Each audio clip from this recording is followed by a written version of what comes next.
I don't think MoEngage could have existed without AWS. In the technology space, you need to be constantly innovating. Be very honest about the product market fit. Focus on customer revenue than investor funding. 60 to 80% of your existing customer base is the easiest to harvest. We power a lot of customer insights capabilities within our solution.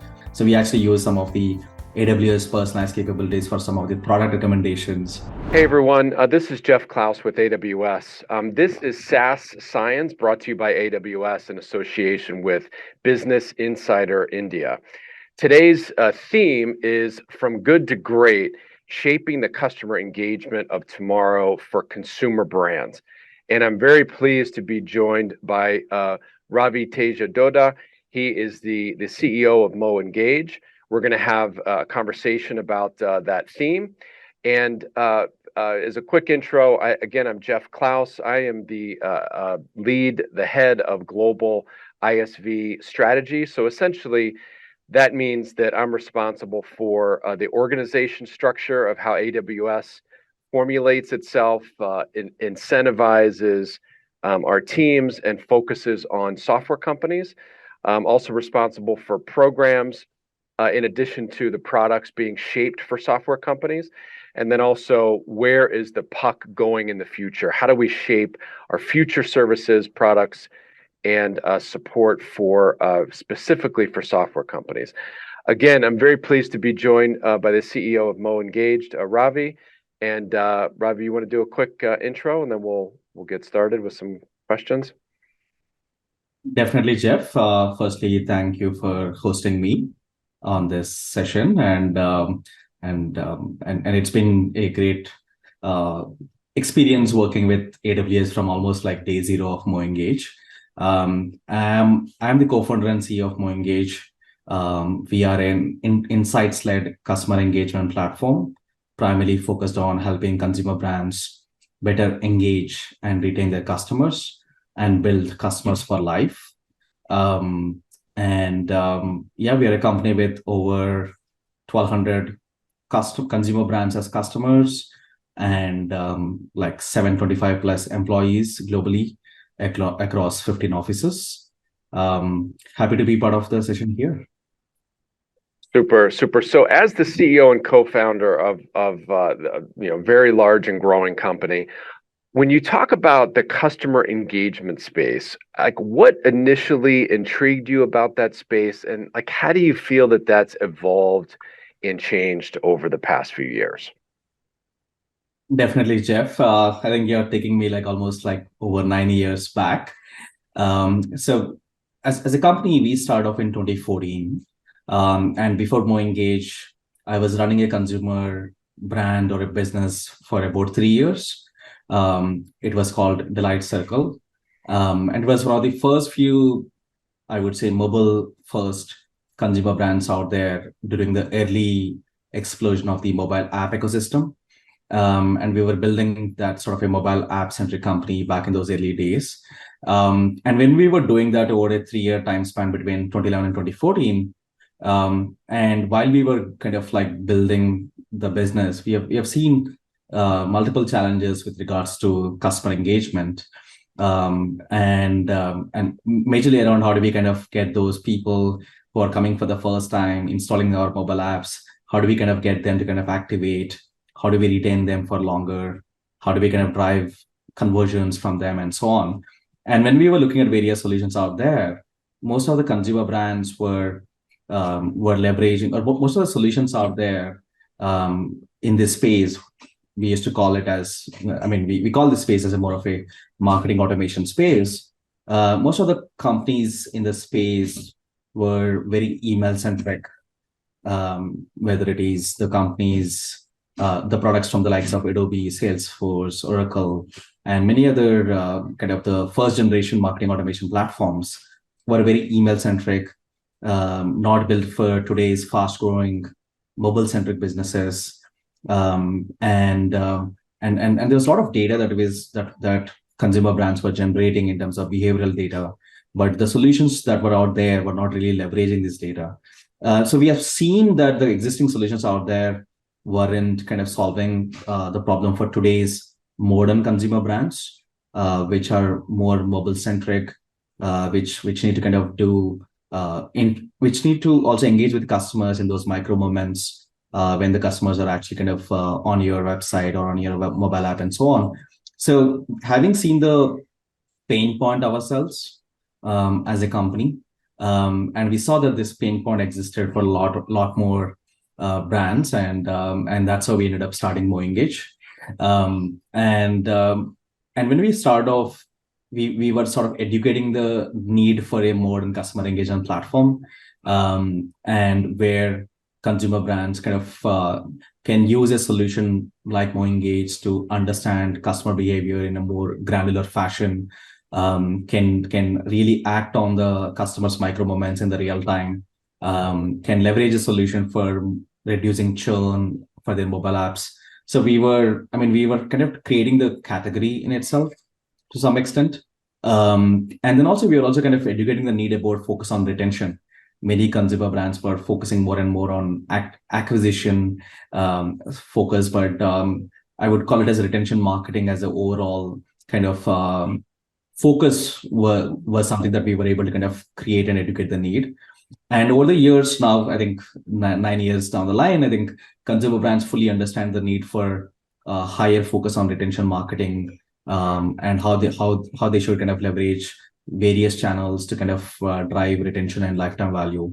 And today, in the last few years, we are seeing more of the need for simplification of the MarTech stack, where consumer brands want to kind of simplify the MarTech stack by consolidating various tools which they might be using for different channels. So that is something we are also seeing as a more of a newer kind of need, and also there's a lot of interest in generative AI, how that can be used for marketing as well. Yeah. Yeah, it seems as if in the not too distant past, most consumer-oriented personalization was relying on third-party data or cookies or other information sources in order to get that personalization. But it seems as if the evolution to AI-driven personalization, automation tools is really where these companies are going. And when you think about that, like, how has SaaS made that journey easier or different for you? Like, how does SaaS help from a productization of the kind of automation that you're seeing from a requirements perspective from customers? Yeah, I think if you look at any large consumer brand and enterprise across e-commerce or retail or financial services, travel and hospitality, or any of these verticals, many of them have like anywhere from hundreds of thousands of customers to millions of customers. And to be able to kind of drive those personalized engagement with each of the customers in those micro moments, they need automation. So they need a solution like us, which can actually kind of automate personalized engagement at scale. So that's where MoEngage comes in. So MoEngage can be used by growth marketers and product owners at these consumer brands to kind of create those workflows, to create those automated workflows on MoEngage, by which we are able to kind of, like, depending upon each individual customer, depending upon where they are in the customer life cycle. For example, if you're an e-commerce brand, and if you want, depending upon each individual customer, whether they're a first-time buyer or whether they're a repeat purchaser, depending upon all of that understanding about the customer, we're able to kind of drive those nudges, those personalized recommendations in terms of the products that they would be interested in, or offers or coupons that they should be given to. And that's where we call ourselves as an insights-led customer engagement platform, because we believe that sending communications is one aspect, but it's more about how can you kind of leverage all the customer insights to kind of to have the right engagements to each individual customers. And that's where we power a lot of customer insights capabilities within our solution. And we are bringing all the channels, like MoEngage supports over 12 channels of engagement natively. We bring all of them at one place, so that when consumer brands are looking to engage a customer and take a given individual customer from one stage of the life cycle to another stage, they can leverage all these different channels. And MoEngage has inbuilt AI capabilities which automatically kind of identify what is the best time for every individual customer, what is the content that drives higher conversions, what is the message cadence, who has a higher propensity churn, who has a lower propensity churn. So we actually use some of the AWS personalized capabilities for some of the product recommendations. So we're bringing the power of what Amazon.com does to almost every company out there from the product recommendation standpoint. So I think it comes all in stack, and that's how our products are able to kind of help our customers.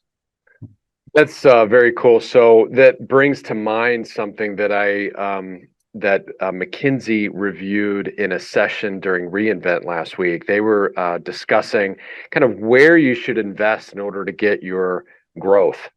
And they were essentially saying that 10% of the customers focus on new products, 10% of the opportunity is in new markets or new geographies, but the sweet spot is that 60 to 80% of your existing customer base is the easiest to harvest and to get more efficiency out of it. It sounds like that your products are really designed for that. Like, what is the sweetest spot way to communicate, to re-engage, and to harvest the most out of the customers that you spent so much already trying to acquire? Let's ensure that they're taken care of properly. So that seems to reinforce what was discussed there. Definitely, Jeff. So the other area that I consistently get pinged about and requests from customers is that they want AWS to be a technical leader, and as a foundational a cloud provider, that is critical, obviously, foundation to build upon. But they also are not aware of some of the tools and capabilities that AWS has for go-to-market and helping customers to grow, their top line. And I think for you, as an example, I've seen that, you've been able to grow, beyond the India market. And when you say India to the world, like how would you describe like either steps or your best practices for the success that you've experienced in that journey? Yeah, I think it's not been easy. I think, and also we are one of the few companies which have done both Asia as well as North America and Europe. I think there are many SaaS companies who do kind of, just North America, predominant business coming from North America. So we have done both East as well as the West. And that makes it more challenging for us. I think in terms of the go-to-market and what is some of the things that have worked for us. So just to kind of set the context for everyone on this session. Yeah, so we have like almost like 35 to 40% of the business comes from North America and EMEA markets. And we have a significant business coming from Southeast Asia and also from India, which is where we initially kind of started focusing on from India as a region. And we have also have strong leadership in Asia market and growing very fast in North America and Europe markets. To kind of approach it, so I think the GTM, the go-to-market approach has constantly evolved over the last 9 years. And especially in SaaS, unlike consumer companies, I mean, who can just kind of like put in a strategy, execute it, and then they see results like immediately or within the same month, or they can experiment rapidly. In SaaS, I mean, it takes time to kind of see the results. So you need to kind of constantly think about how do you kind of drive growth in 2024 and 2025, and then you start putting the seeds now, right? So I think we have taken our go-to-market is structured more geographically. So we have GTM teams independently for each of the geographies that we have focus on. So we have independent GTM teams for like North America, Europe, Asia, which includes India and Southeast Asia separately. I think then it starts small, right? I mean, initially you need to focus on establishing PMF very well. So just because you establish PMF in, let's say, North America, it doesn't mean that you have a PMF in Europe. Because when you go to Europe, you need to understand, you need to establish the PMF in terms of your first 10, 20 customers or first $1 million in revenue. And basically establish the repeatability aspect of, okay, what is your value proposition and is it resonating with your ICP? And can you prove that? And is your sales engine, can you repeat it, right? So I think that's where see, and you need a different sort of people when you're establishing the PMF, the product market fit, versus scaling the engine, right? So one thing that has worked for us is to kind of and there are things that did not work as well. So one thing is to kind of bring good hustlers or market launchers who can kind of do that initial 0 to 1 sort of a thing for each market. And once you do the 0 to 1, then you kind of, what we call it as, we create a flywheel, like your sales, customer success, and marketing flywheel, where you kind of like, you're selling, you're acquiring customers, make them very successful, and talk about those customer stories. And then you kind of, the faster you can turn the flywheel, the more you can establish that mini brand, and then and thereby you get more customers and you grow. And one playbook that has worked for us is leveraging community.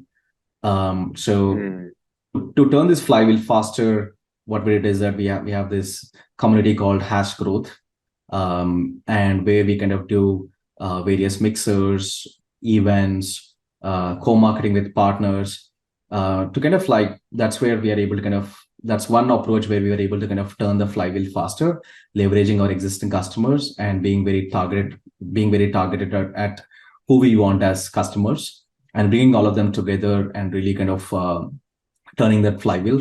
Sometimes SaaS companies, when they are small or when they are like 100 customers, they think that, okay, should I do my own customer small event or customer mixer? I think you should do it. You should not worry too much about whether your customers are happy or not. And that's how you kind of build a brand, right? Because in SaaS, at the end of the day, your brand, the more your brand awareness happens, the more you'll be able to grow faster. So and in the long term, brand building is very important, and that's where community led approach has really helped us. And then partner channels, I mean, that's one other important piece. Might not be at the right 0 to 1 at the time of 0 to 1, but as you scale in any given geography, leveraging the partner channels become very important. So we have AWS, we have worked very closely with.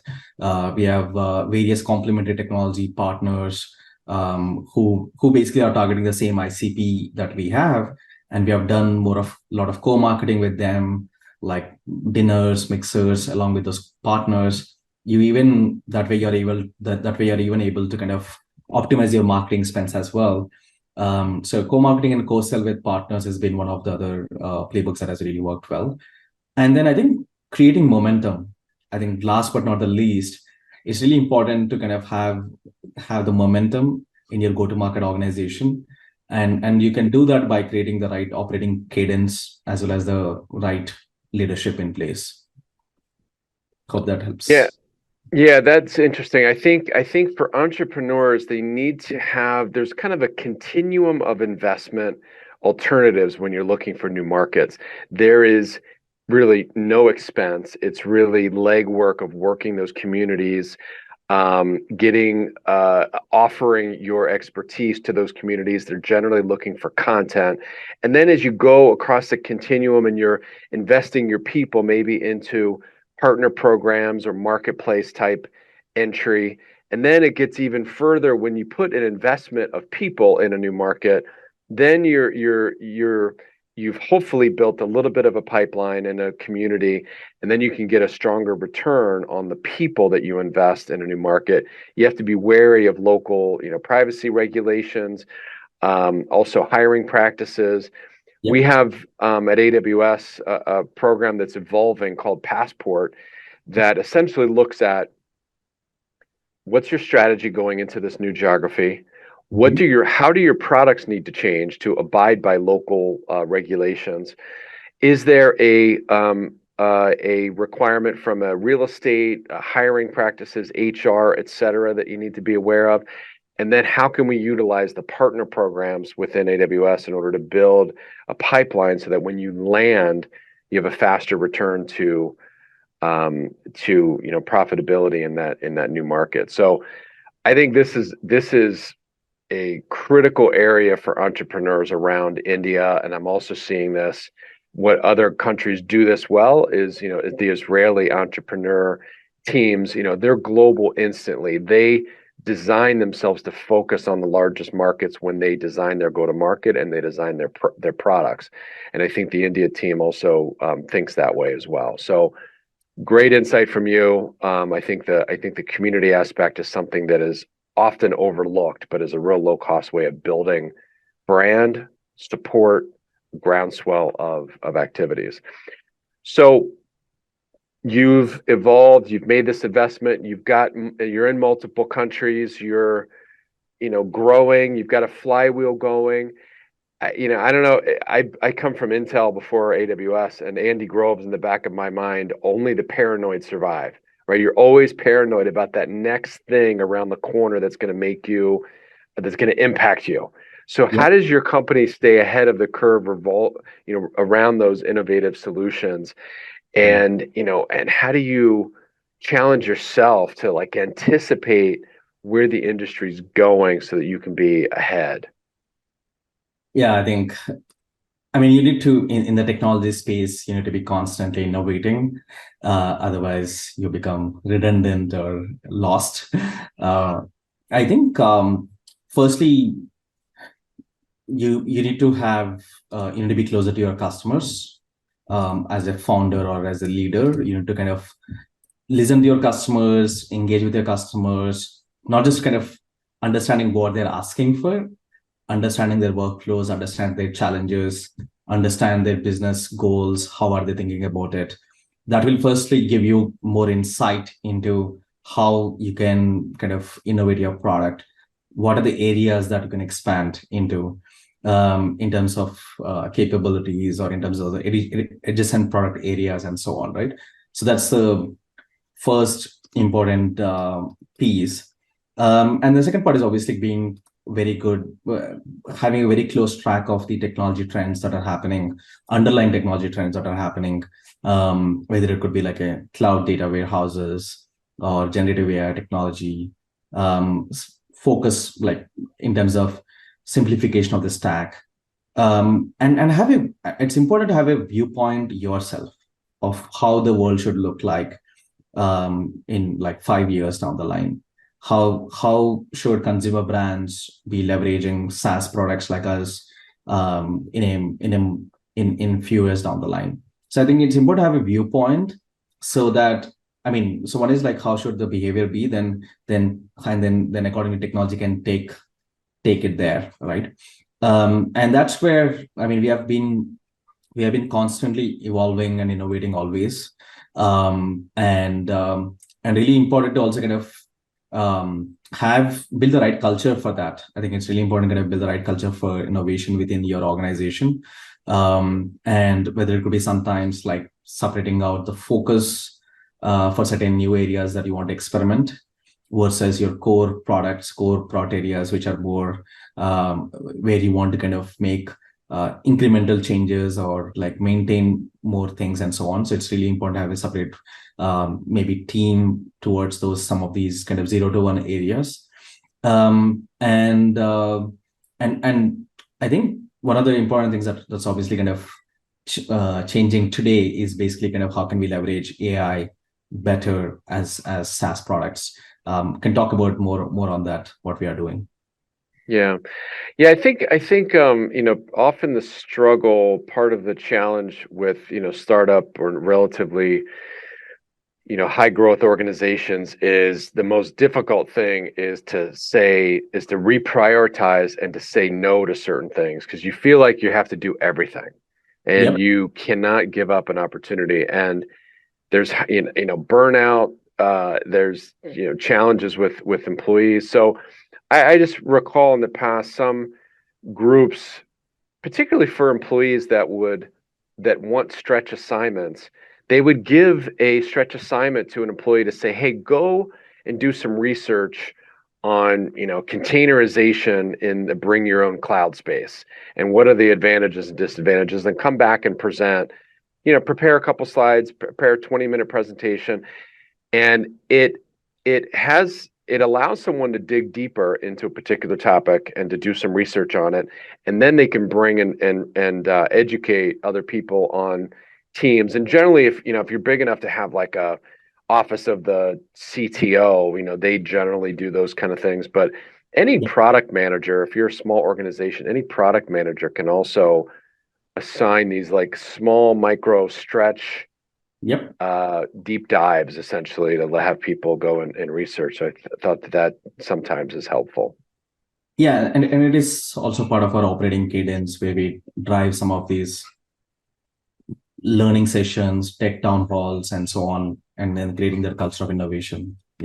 Yeah, that's great. So you're motivated, you've been focused on AI technology. Kind of when and how did that evolve? And what kind of, maybe as an early adopter before like generative AI became, a popular buzzword this past year, like how does that help you stay ahead of the curve with the benefits that you're providing to your customers? Yeah, I think so. We started investing in AI capabilities since 2016. So that's almost like a second year of our as a company we have been. And for us, it was very clear. I think when we looked at I think as I mentioned in the problem statement, if consumer brands need to kind of need to do one-to-one level of engagement at scale of millions of customers, AI has a big role to play because there's so much you can do rule-based. The level of personalization requires a lot of machine learning driven approach than rule-based approach. That was very clear to us from the early days itself.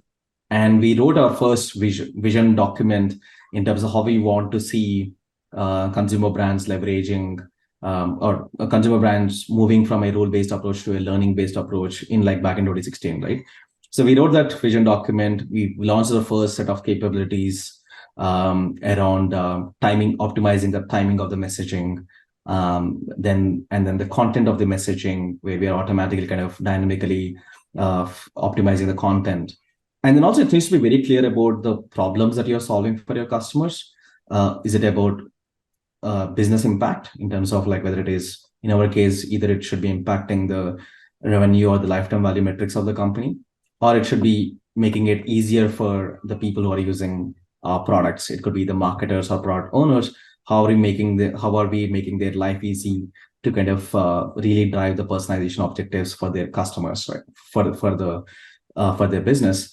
I think and we built a whole product portfolio now. We call it, and we branded it as Sherpa AI.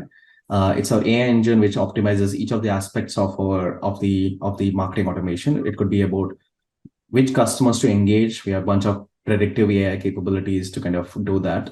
And then what content and what messaging and what offers to communicate, and then the when aspect of it.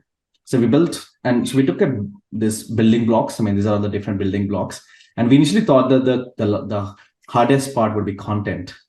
Like, how do we generate content? And we thought that that's going to be the biggest challenge when we initially even thought about it. And then with generative AI technology, I think that's became one of the important technology disruptions that will help us kind of really make that dream of making it very easy or empowering marketers or product owners to kind of really generate content and really automate that one-to-one personalization. And we launched our generative AI product called Merlin. It's like an assistant which really empowers marketers to kind of really generate the content as the first phase of our product. But we have a full product roadmap for that Merlin AI kind of Gen AI product. And the idea is that we just not want to like just build a wrapper. We really wanted to build something that really of value for our customers. And we took the like 6-7 months to kind of really have the right workflow and really make it useful than just be the first in the space. We do not want to optimize for that. And that's one thing I say to our teams that how do we ensure that our products are not just like, okay, either it's a checkbox or it's just more of a marketing gimmick. We need to make sure that those are really adding value for our customers, and we are providing transparency to our customers in terms of what is the impact of these capabilities in terms of their metrics. I think that's one of the principles of our AI vision. That's fantastic. I've often seen, when you have this new shiny technology that comes around, everybody wants to use it, and the engineers start driving the product rather than, as you described, you focus on the customer, you bring value to the customer. What are you trying to solve for them? And then you work backwards and you take the technology backwards from the customer value proposition. So that's fantastic to hear. And like kind of final question, entrepreneurs that are watching this, like, is there like your top one or two recommendations based on the journey you've had? Like, how would you succinctly describe, a set of a couple recommendations, your top lessons learned, et cetera? I mean, this can be a big list, but I pick some of them, maybe starting from the early stages of a given entrepreneur. Firstly, like, be very honest about the product market fit. I think time is one of the most important, valuable resources. I mean, many times I've seen entrepreneurs, especially in the hype cycles, like where they come in, they get immediately the capital, like the seed round or a series A round immediately. And then you kind of get carried away with like, okay, you start scaling even before establishing product market fit. I think that's something, it's a dangerous thing. So be honest about whether you're building the right value proposition and whether it is resonating with the customers and you're able to kind of build that repeatability. So be honest about that, and so that you can make the required pivots, right? And when you're picking up any problem, focus on the right market and the problem. Solutions can change. What we are building can change, but if you're taking a large market, large TAM, and the problems, you cannot go wrong too much with the solution. It can keep changing, and also don't be a tourist. I think really plan for like, because I've seen entrepreneurs who just got in and then, okay, let's see how it goes in the first 6 months or 12 months, and then let's see if if it is for me. I mean, you can't be that lucky. So you'll have to kind of plan for like 2 to 3 years, so that you can do different pivots, so on, right? Yeah. And build a really strong founding team. I think that's really important to kind of really get up to in terms of that, establishing the PMF, and then kind of scale it from there, and focus on customer revenue than investor funding. As you grow, I mean, I think it's really important to kind of focus on how you're adding value for your customers, thereby which generates revenue, and then how you kind of grow that, than actually, yeah.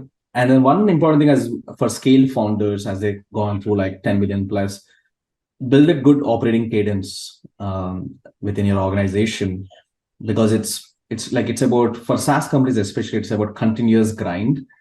It's not about doing one quarter really good and the other quarter kind of like going down. And then, so if you have a right operating cadence where you're consistently focusing on getting better, and don't ignore the power of compounding.